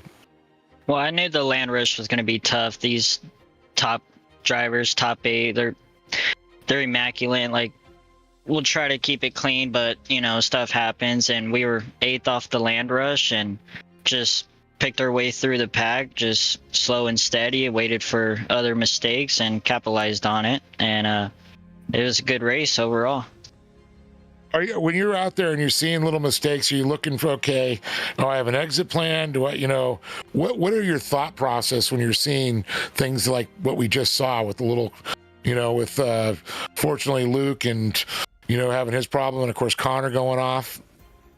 Yeah, I saw all 3 of them collide, and I'm like, they're taking up the whole track. There ain't no way around it. So gave Luke a little bump to get him going again, and he had a black flag, so that put us in the spot for 2nd place, and couldn't be happier, but bummer for the other drivers that obviously had a good chance. Honestly, well, I know you probably got some people to thank, and tomorrow it's another day. Oh yeah, if PC holds up, but I'd like to thank Polaris Racing, Winnicke Motorsports, Top Box Racing, Works Graphics. Dave Ward did a killer job on the new paint. I keep looking at it and it just looks better and better, but thank you guys for the broadcast, and we'll see y'all tomorrow. Cody Winecki, everybody, looking sharp there, living that Polaris Factory Racing on there. Looks sharp. I believe, Joe, you're standing 3rd place? Yes, indeed, with Evan McFarlane and the 444, who had to have gone through an absolute roller coaster. Evan, I mean, describe the emotions going from on the bubble, wondering if you're going to make it, to starting 8th, to winding up on the podium. Well, a lot of chaos, that's for sure. I thought I was gonna die like 10 times because I could just hear the cars next to me revving up, and yeah, that was interesting. That scared me. It's a bit different from rallycross, but no, yeah, it was a good race. It was fun. It was very interesting. I saw Luke absolutely bomb the cowboy, and I was like, oh no. But I mean, yeah, no, it was a good race. I knew I'd have decent qualifying pace. Typically better when the track's more wet and when it's not rubbered up. I was on a good lap there, messed up a bit, but other than that, no, we had a great race. And I think it could have done better, but it is what it is. I mean, the track was rubbered in, and that's not my driving style. So I mean, I'll take a 3rd for sure. I mean, I'm just grateful that I'm up here and racing with these guys. Well, speaking of the rallycross, you obviously have the standing starts as a more common thing over there, whereas here it tends to be mostly rolling starts. Do you feel like that helped you in this race, being able to get off the line?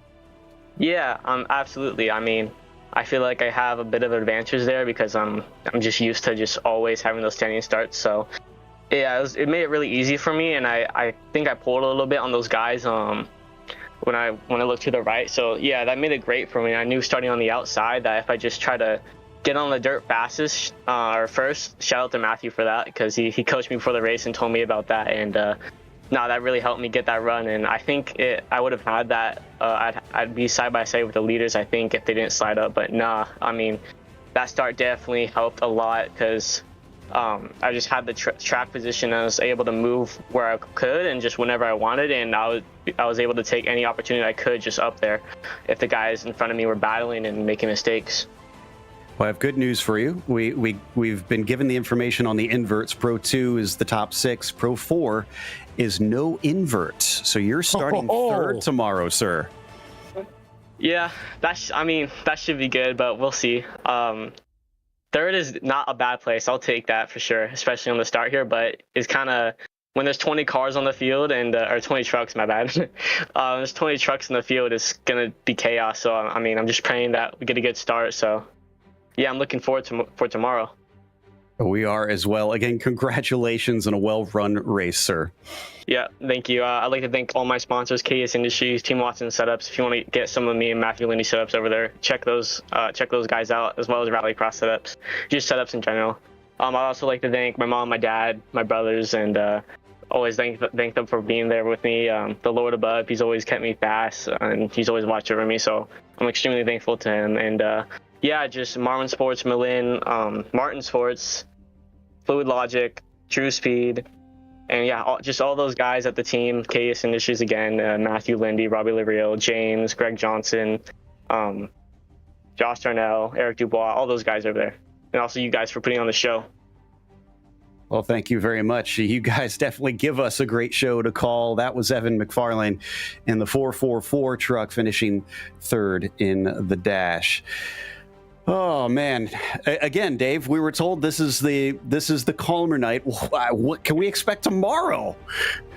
Yeah, I know, it's crazy. You were have to give old McFarlane a little nickname there. It's like maybe from Days of Thunder, like the Magic Man. Because I'll tell you, he was there, he wasn't, and all of a sudden he was there again in third place. I like that. Yep, he is the Magic Man now. He's earned himself that nickname, and that's going to wrap us up. So we'll disappear for not too long, because you can join us tomorrow night for the feature races at 6 p.m. Pacific. That's 9 p.m. Eastern. A big thank you, of course, to the organizers of the iRacing Short Course Series, as well as our team tonight, Hugo and Dave, along with Cameron Aubernon on social media behind the scenes. Thank you so much for watching tonight's broadcast of the AM Pressure Washing iRace Short Course World Cup. Until next time, race clean, race hard, and we'll see you on the track.